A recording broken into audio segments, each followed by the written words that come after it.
8 اس کی 12 آیت جس کا عنوان ہے یسوع دنیا کا نور ہے۔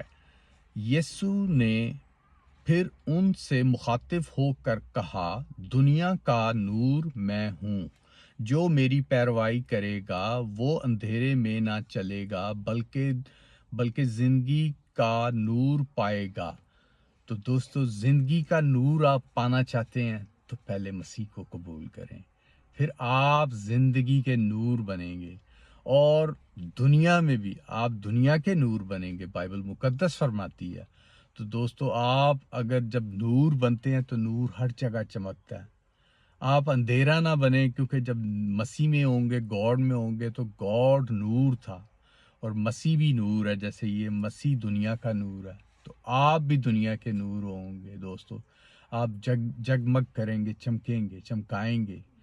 تو ابلیس کے ہیں جو وہ گناہ میں ہیں، وہ گناہ ہی میں مریں گے۔ جو مسیح میں ہیں، گاڈ میں ہیں دوستو، وہ پیراڈائز کی نیشنلٹی پائیں گے۔ پریز دی لارڈ۔